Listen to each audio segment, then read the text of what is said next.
How we doing, everybody? Hope you're all well. Welcome back to the channel. Now, Alexander the Great Volkanovski, this man is an incredible dominant champion at featherweight. I mean, the record this man has 24-1 and he's on a 20-fight win streak. And when you look at some of the wins that he's had, they're unbelievable. And that is why, if he wins his next fight, if he makes his fourth title defense, he's talking about moving up a weight class and going none other than Charles Oliveira. He said, yeah, that's why I've talked about this fight, third fight with Max being such a big one. After this one, I got to do my thing. It's going to give me time to at least have a chance to go for that double champ status.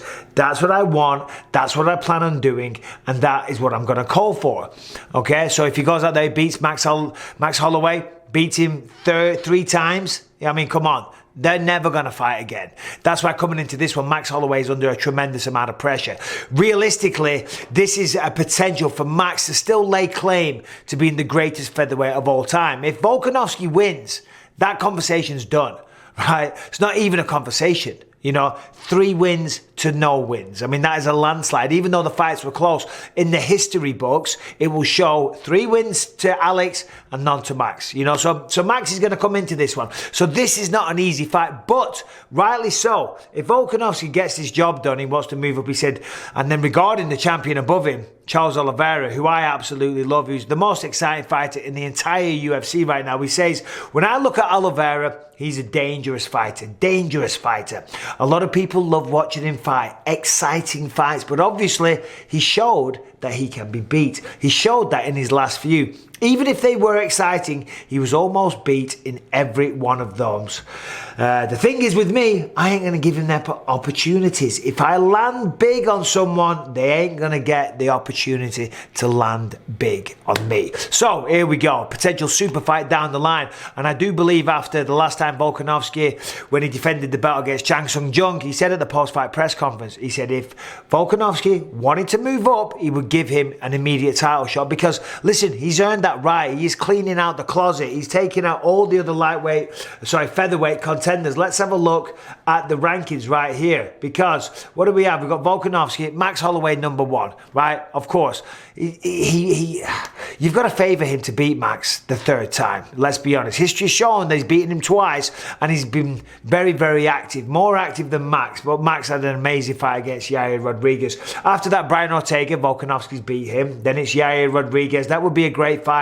And then you have Josh Emmett as well. Josh Emmett just had a sensational victory this past weekend. Josh Emmett would be a very interesting matchup. However, he's not a massive star. And for Alexander Volkanovski, being the champion of the world, defending the belt 4 times, listen, you're trying to chase greatness. And Emmett's amazing. Yair Rodriguez, equally as amazing. Very, very exciting styles. But for Volkanovski, I think he would have earned that opportunity, earned that ability, that right to say, hold on a minute, I'll be back. You boys stay there. We don't even need to do an interim title fight because I fight regularly. I fight frequently. I'm going to go up and I'm going to challenge the champ, Charles Oliveira. And I'm going to come back as a double champ, potentially. Right now, he's right what he says about Oliveira. Oliveira, I love watching him fight, but he does get hit. That's what makes him so exciting. Anytime someone hits the floor, but then they get up and they finish their opponent, that means it's an exciting fight. Okay? You know, he got dropped off Dustin Poirier. He got dropped multiple times of Justin Gaethje, and he never followed it up. Volkanovski is a big dude. Volkanovski for featherweight, you know what I mean? He's thick, he's strong. That's why when Brian Ortega was trying to choke him out, the man hasn't got a neck. Yeah, listen, he was kicking, he was screaming, he defended the guillotine. Just, it was close. But had the man had a normal neck, that would have been lights out, and Brian Ortega would now be the champion of the world. But he doesn't have a normal neck. The man has no neck. He's short, he's squat, and that build is very suitable. Certainly going up against a guy like Charles Oliveira, again, you want to protect your neck and all that type of thing. So, listen, I would give him a good shot against Charles Oliveira. Call me crazy. Yes, Charles Oliveira, the man with the most submissions. I think he's on a 10, 11 fight win streak now, and most of them are all finishes. But Volkanovski, if he beats Max Holloway for a third time, I think he's earned that right. I don't know what you think. Let me know in the comments down there.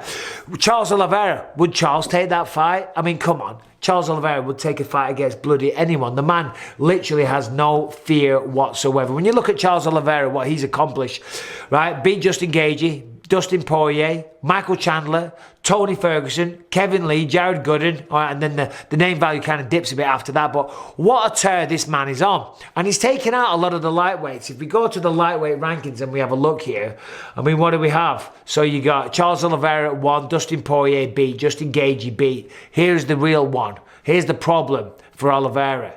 Islam Makhachev. Okay, he hasn't fought Islam Makhachev. Okay, so I think that would be stylistically the toughest fight out of all of them. After that, you got Beneil Dariush. Maybe Makhachev and Dariush are going to fight. I feel like they should. That was matched before. Then you got Dos Anjos. Then it's McGregor, Ferguson, so on and so forth. So, Max Holloway, Alexander Volkanovski, a lot at stake here. Going down next week, International Fight Week from Las Vegas. T-Mobile Arena. It's a huge venue. Can't wait for that one. And this fight's going to be incredible. First two were very, very close. Okay? Even though Alexander got the victory, he got the nod, he got the decision.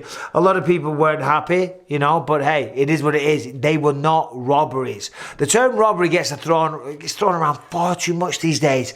It's crazy. There's some people saying that the Josh Emmett versus Kelvin Kattar fight was a robbery. This is #1 bullshit. That was not a robbery. It was a very close fight. I had Josh Emmett winning it, I got to be honest. But if it went to Kelvin Kattar, it was what I wouldn't have been bothered. It was one of those fights, you know what I mean? So anyway, whatever. If Volkanovski can pull it off and he can beat Max Holloway a third time, which isn't going to be easy. As I said, Holloway is going to come into this one extremely...